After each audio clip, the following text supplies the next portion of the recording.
नमस्कार, स्वागत है आपका उत्तराखंड के बुलेटिन में। मैं हूं आपके साथ यशी शुक्ला। रुक करेंगे खबरों का, लेकिन उससे पहले नजर डालेंगे सुर्खियों पर। 30 लाख करोड़ की 5वीं किस्त का वित्त मंत्री सीतारमण ने किया ऐलान। राहत पैकेज में स्वास्थ्य सुविधाओं पर दिया गया ध्यान। स्कूलों में टेक्नोलॉजी बढ़ाने की कही गई बात। देश में कोरोना मरीजों का आंकड़ा हुआ 90,000 के पार। बीते 24 घंटे में अब तक सबसे ज्यादा 4,987 नए मामले और 120 लोगों की मौत। लॉकडाउन 3 का आखिरी दिन आज। चौथे चरण के लिए केंद्र सरकार शाम तक जारी कर सकती है गाइडलाइंस। रियायतों की नई लिस्ट होगी जारी। 22 मई को देहरादून में देवस्थानम बोर्ड की बैठक। देवस्थानम बोर्ड की वित्तीय स्थिति, वेबसाइट के स्वरूप आदि पर होगी चर्चा। 3 और स्पेशल ट्रेनें पहुंचेंगी उत्तराखंड। गोवा से हरिद्वार के लिए राज्य रवाना होगी ट्रेन। एक स्पेशल ट्रेन हैदराबाद और दूसरी अहमदाबाद से आएगी। ऋषिकेश में एक और कोरोना पॉजिटिव मरीज। महाराष्ट्र ऋषिकेश पहुंचा युवक मिला कोरोना पॉजिटिव। कुल मरीज हुए 92। आप देख रहे हैं के न्यूज, खबरों का सारथी। बढ़ेंगे खबरों में। वित्त मंत्री निर्मला सीतारमण 20 लाख करोड़ रुपए के आर्थिक पैकेज से जुड़ी 5वीं और आखिरी चरण की घोषणा की। वित्त मंत्री ने कहा कि प्रधानमंत्री ने कहा था कि आपदा को अवसर में बदलने की जरूरत है और उसी के मुताबिक ये आर्थिक पैकेज तैयार किया गया है। उन्होंने कहा कि इस पैकेज में लैंड, लेबर, लॉ, लिक्विडिटी पर जोर दिया गया है। वित्त मंत्री निर्मला सीतारमण ने कहा कि पीएम गरीब कल्याण योजना के तहत टेक्नोलॉजी का इस्तेमाल कर डायरेक्ट बेनिफिट ट्रांसफर कैश का किया जाएगा। इसके तहत 8 करोड़ 19 लाख किसानों के खाते में 2-2 हजार रुपए दिए गए हैं।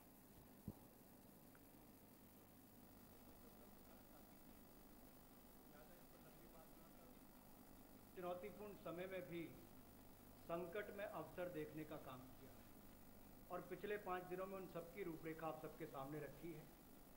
आत्मनिर्भर भारत का 20 लाख करोड़ का पैकेज और इसके साथ जो रिफॉर्म्स हम एक बड़ा बदलाव लाने के लिए और संबल प्रदान करने के लिए लाए हैं, वो पिछले कुछ दिनों में उसकी रूपरेखा हमने आपके सामने रखी।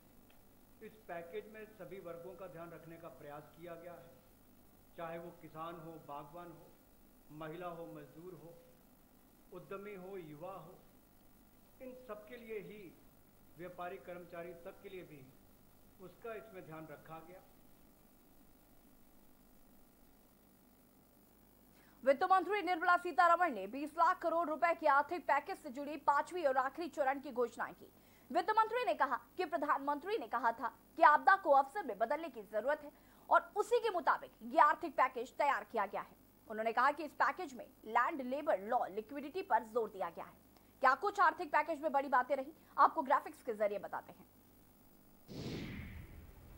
20 लाख करोड़ की आखिरी किस्त जारी। वित्त मंत्री निर्मला सीतारमण ने जारी की किस्त। रोजगार, हेल्थ और शिक्षा को लेकर ऐलान। कोरोना को फैलने से रोकने के लिए कई तरह के उपाय किए।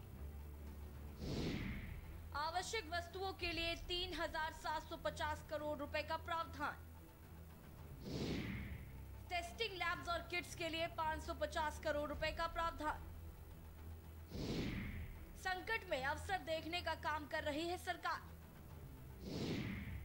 80 करोड़ लोगों को मुफ्त में खाद्यान्न सरकार ने दिया।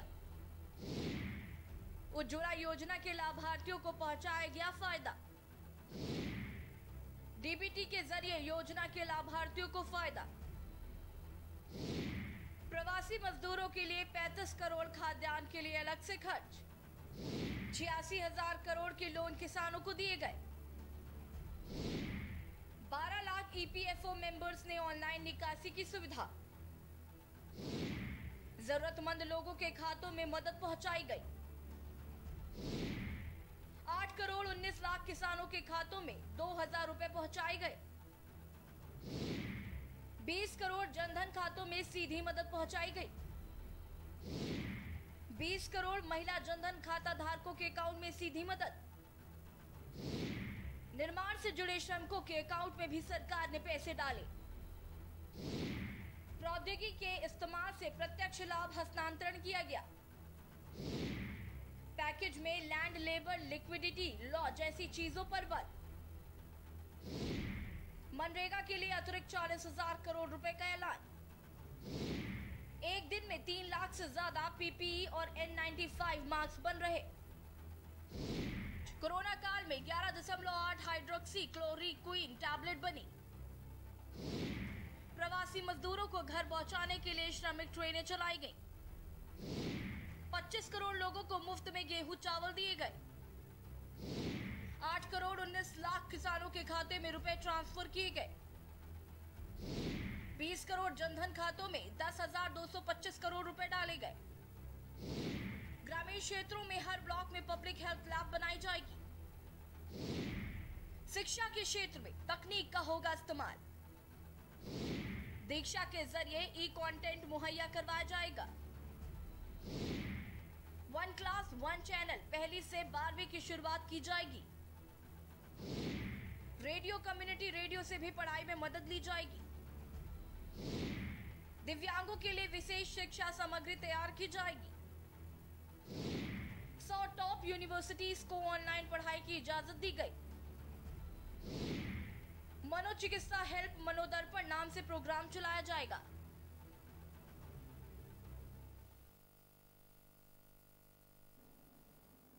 और अब आपको बड़ी खबर बता दें, उत्तराखंड में कोरोना मरीजों की संख्या में लगातार हो रहा है इजाफा। बड़ी खबर आपको बता रहे हैं उत्तराखंड से, जहां पर लगातार कोरोना मरीजों की संख्या में इजाफा हो रहा है। आपको बता दें कि राज्य में एक और नए केस के बाद संख्या 92 हो गई है और 15 मई को महाराष्ट्र से लौटे युवक में संक्रमण मिला है। आपको बता दें कि ऋषिकेश से लौटे युवक में संक्रमण मिला। बड़ी खबर आपको उत्तराखंड से बता रहे हैं, जहां पर लगातार कोरोना संक्रमण का खतरा बढ़ता जा रहा है। कोरोना मरीजों की संख्या में लगातार इजाफा हो रहा है। आपको बता दें कि राज्य में एक और नए केस के बाद संख्या 92 हो चुकी है। 15 मई को महाराष्ट्र से लौटे युवक में संक्रमण मिला।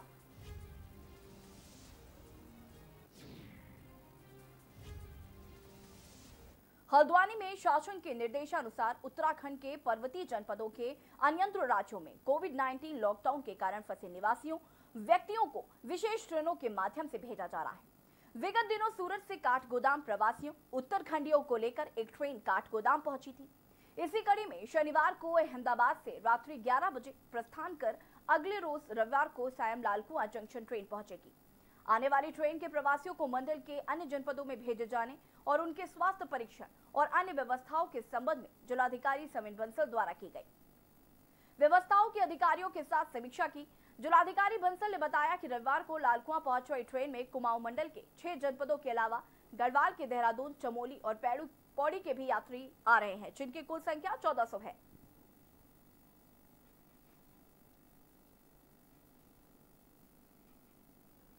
उधम सिंह नगर के खटीमा में लगातार बाहर से आ रहे प्रवासियों की संख्या में इजाफा हो रहा है। गांव में बने होम क्वारंटाइन सेंटर में रहने वाले लोगों के सामने खाने की किल्लत ना हो, इसको लेकर प्रशासन ने मुख्यमंत्री के निर्देश के बाद राशन किट तैयार की है। एसडीएम के मुताबिक 500 राशन किट मिलने से होम क्वारंटाइन में रह रहे प्रवासियों को खाने से जुड़ी समस्या से अब 2-4 नहीं होना पड़ेगा।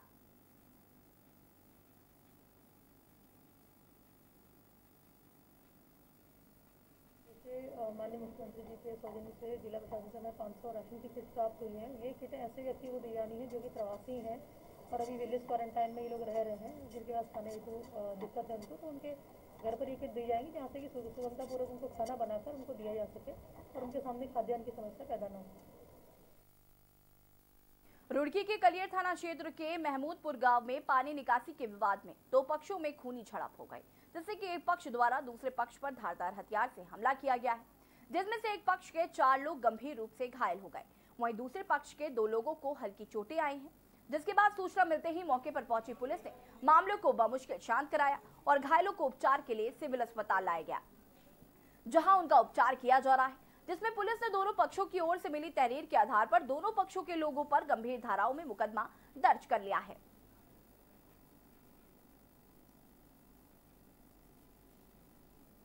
थाने का एक गांव है जहां पर अड़ोसी पड़ोसी का पानी की निकासी को लेकर झगड़ा हुआ है 14 तारीख को। उसमें दोनों पक्षों की चोटें आई हैं, 3-4 लोग दोनों तरफ से घायल हुए हैं। इसमें लाठी डंडे वगैरह उन्होंने यूज़ किए थे। पुलिस ने उनको मेडिकल करा के उनके दोनों पक्षों की तरफ से तहरीर लेकर क्रॉस केस दर्ज किया है। और 4 आदमी को चोट है, एक के सर में कुल्हाड़ी लगी है और तलवार भी थी उन लोगों पे, और एक के हाथ, औरत के हाथ में फ्रैक्चर है, उनके हाथ में लाठी लगी है और बहुत ही दबंग लोग हैं और गांव के आदमी हैं और ज़मीन के ऊपर ये विवाद है। नैनीताल जिले में तैनात एक डॉक्टर का परिवार बनकर पंजाब मूल के एसएस कलेर ने सर्वधर्म संभाव का संदेश देते हुए न सिर्फ उन्हें घर पर आसरा दिया बल्कि मुस्लिम समुदाय की डॉक्टर की नमाज समेत अन्य व्यवस्थाओं का ध्यान रखने का भी जिम्मा उठाया है। इससे स्पष्ट होता है कि कोरोना महामारी के दौरान चिकित्सक के रूप में वॉरियर्स को मजहब छोड़ एक हिंदुस्तानी होने के नाते असहाय के तौर पर सहयोग किया जा सकता है। जानकारी के अनुसार किक्षा निवासी डॉक्टर शबाना अंसारी सामुदायिक स्वास्थ्य केंद्र भीमताल में तैनात है और शबाना की नियुक्ति यहां 9 मई 2017 को हुई थी, जिसके बाद लगातार वो सेवाएं दे रही हैं।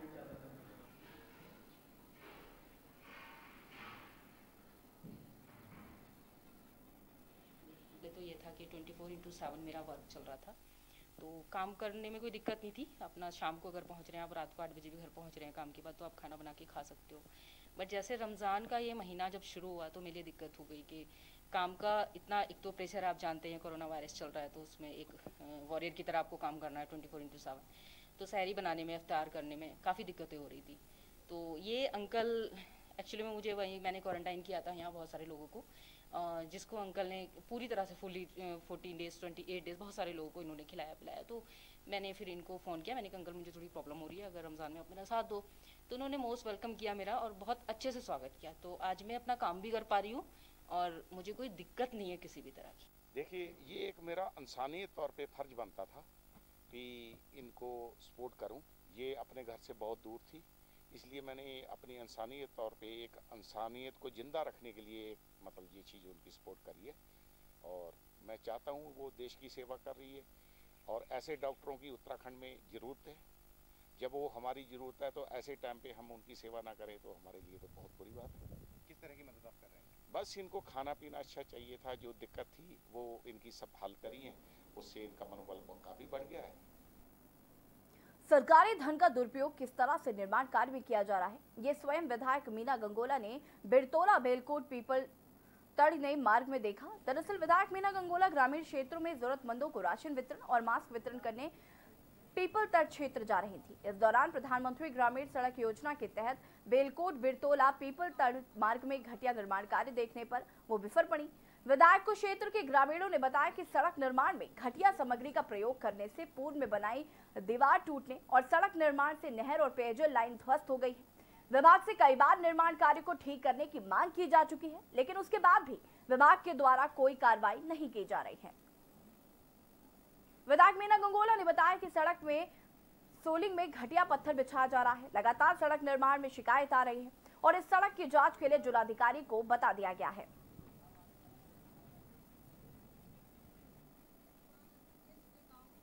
इस सड़क में क्षेत्रीय जनता को काफी रोष है और काफी परेशान है, नाराज हैं लोग और सड़क में जो काम होना चाहिए था गुणवत्ता पूर्वक वो नहीं हुआ है और पूरी दीवारें बिल्कुल कच्चे पत्थर से बने हुए हैं, वो गिर भी चुके हैं बिना बारिश के ही।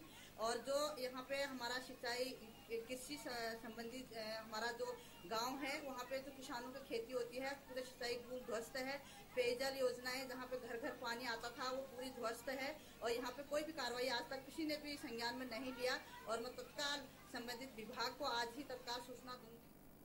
रुद्रप्रयाग में कोरोना महामारी से आमजन को जागरूक करने के उद्देश्य से डॉक्यूमेंट्री कोविड-19 गढ़वाली फिल्म का जिलाधिकारी मंगेश घड़ियाल और पुलिस अधीक्षक नवनीत सिंह भुल्लर ने लोकार्पण किया।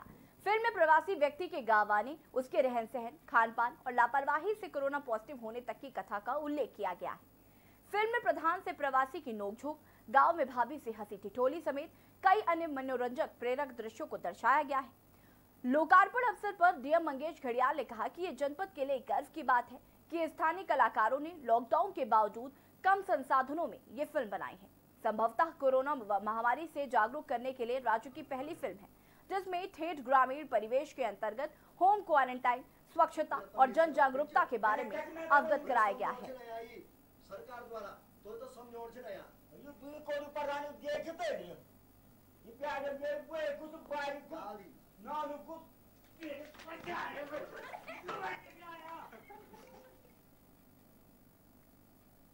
मुझे बड़ी खुशी है कि हमारे जिले में इस तरह का ये फिल्मांकन किया गया है जिसमें कि प्रवासी भाई बहनों को किस तरह से गांव में रहना है और हमारे जो ग्राम प्रधान हैं वो किस तरह से इस सिचुएशन का सामना कर रहे हैं और पूरी मेहनत के साथ अपने गांव को बचाने में लगे हुए हैं।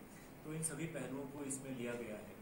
मैं उम्मीद करता हूं कि ये एक शिक्षाप्रद फिल्म होगी। सभी जो हमारे प्रवासी बाहर से आ रहे हैं और जो हमारे लोग यहाँ पर रहते हैं उन सब के लिए एक संदेश देगी और कोरोना को बचाने में सभी लोग, हम सब जिलेवासी मिलकर के गांव के साथ साथ पूरे जिले को कोरोना से मुक्त रखने में सफल हुए। पहले तो आपकी पूरी टीम को बहुत बहुत बधाई। इतना बेहतरीन आपने ये डॉक्यूमेंट्री बनाई है कि देखने के बाद बहुत अच्छा लगा और जो भी ये डॉक्यूमेंट्री देखे उनसे हमारा नम्र निवेदन है।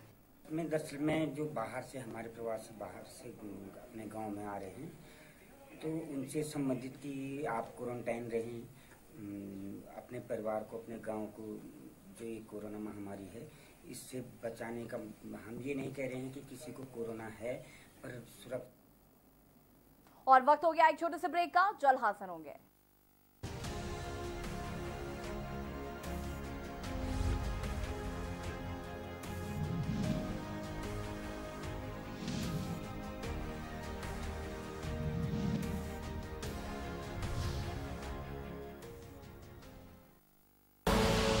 आप देख रहे हैं के न्यूज, खबरों का सारथी। Mount Litra Z School, Unnao, #1 in academics, #1 in sports, best teachers, best result, smart classroom, best transport facility, world class infrastructure के साथ Mount Litra Z School, Unnao। Cable operators जो पहुंचाते हैं आप तक हमारी हर बात, सजगता और समझदारी जिनकी है पहचान, जो है कोरोना योद्धा, जो है जिम्मेदार।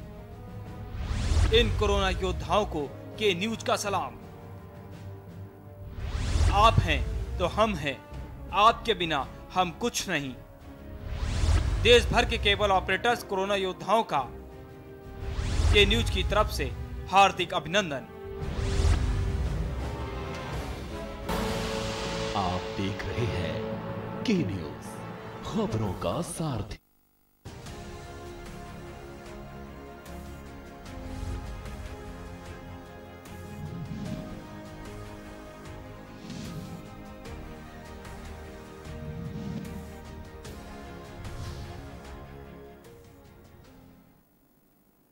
ब्रेक के बाद आपका स्वागत है। खबर मंगलौर से है, जहां पर झबरेड़ा में कोटवाल आलमपुर गांव में पुराने रंजिश को लेकर जमकर फायरिंग और धारदार हथियार चले।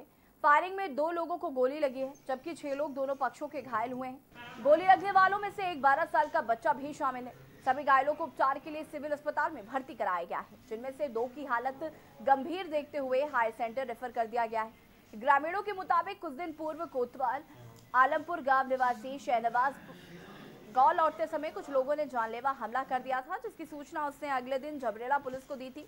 फिलहाल गांव में भारी तनाव को देखते हुए पीएसी के साथ साथ भारी पुलिस फोर्स भी तैनात किया गया है।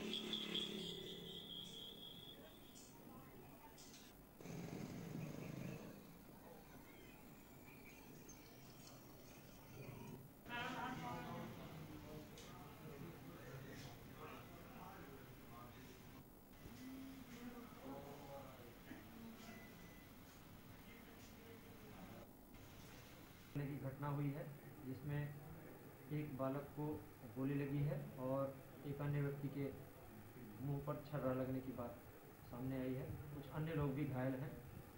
सभी संबंधित का उपचार अलग अलग अस्पतालों में कराया जा रहा है।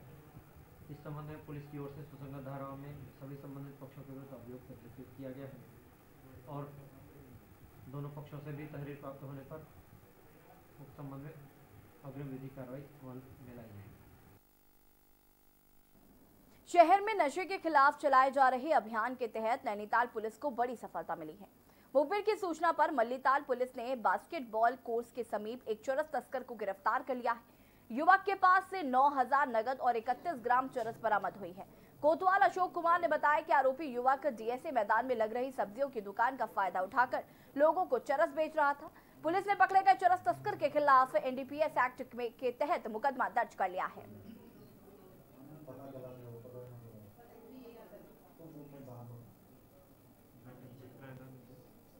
एसएसआई साहब यूनुस साहब ने अपने अपने साथ मैं हमराइयों के ये बास्केट ग्राउंड जो है फ्लैट में यहाँ से एक व्यक्ति के पास से 31.5 ग्राम जो है चरस पकड़ी गई थी। सूचना तो मौके पर पकड़ा और उससे करीब 9,500 रुपये बरामद हुए हैं और जिसने अपना नाम जो है दीवान सिंह पुत्र कुंवर सिंह बताया है। ये एनडीपीएस के तहत है। एनडीपीएस के तहत इसने इनके विरुद्ध अभियोग पंजीकृत किया है 8/20/21 एनडीपीएस एक्ट के तहत। इस संबंध में जो अभियोग पंजीकृत कर दिया गया है और माननीय न्यायालय पेश किया। देश भर में लॉकडाउन के दौरान फंसे लोगों को उनके घर तक पहुंचाने और मंगलौर विधायक काजी निजामुद्दीन की मुहिम लगातार जारी है। अब तक आसपास के क्षेत्रों में फंसे तकरीबन 250 लोग विधायक की कोशिशों से अपने घर तक पहुंचने में कामयाब हुए हैं। वहीं मुंबई, चेन्नई, गोवा जैसी जगहों पर फंसे हुए लोगों के लिए भी घर बुलाने की तैयारी की जा रही है। विधायक काजी निजामुद्दीन ने जिलाधिकारी हरिद्वार और रुड़की ज्वाइंट मजिस्ट्रेट का आभार व्यक्त करते हुए कहा कि इन अधिकारियों के सहयोग से वह काफी लोगों को उनके घर तक पहुंचाने में कामयाब रहे। अभी भी काफी दूर के वो लोग आने बाकी हैं जिनके पास स्वयं आने का कोई संसाधन नहीं है।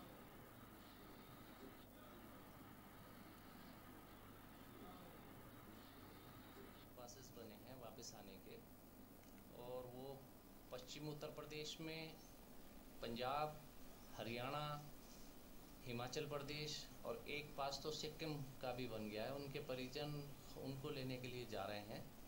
तो मैं आभार व्यक्त करता हूँ डीएम साहब हरिद्वार का और जॉइंट मजिस्ट्रेट रुड़की मैडम का। उन्होंने पर्सनल इंटरेस्ट लेकर ये पासेस बनाए हैं। कोरोना संक्रमण के चलते, लॉकडाउन के चलते खनन कार्य भी बंद पड़ा है, लेकिन लॉकडाउन के तीसरे चरण में सरकार ने कोसी नदी खनन स्वीकृति प्रदान करने का निर्णय लिया है। खनन पट्टों को शुरू करने के आदेश दे दिए गए थे। श्रम जिलाधिकारी अनिल पुरोहित और क्षेत्रीय श्रम अधिकारी HRR ने कोसी खनन पट्टों का निरीक्षण किया। पट्टों में काम करने वाले मजदूरों की जानकारी ली। वहीं पट्टे धारकों के आदेशानुसार मजदूरों और वाहन चालकों को मास्क, सैनिटाइजर, स्वास्थ्य गाइडलाइन का अनुपालन करने के आदेश दिए गए और कहा गया कि कोई भी मजदूर पट्टों में काम करना चाहता है तो उसका ब्यौरा बना कर दे, जिसे पूरी प्रक्रिया और जांच करने के बाद आगे भेजा जाएगा। वहीं खनन कारोबारियों और मजदूरों ने श्रम अधिकारियों का जमकर विरोध किया और अधिकारियों के खिलाफ प्रदर्शन किया।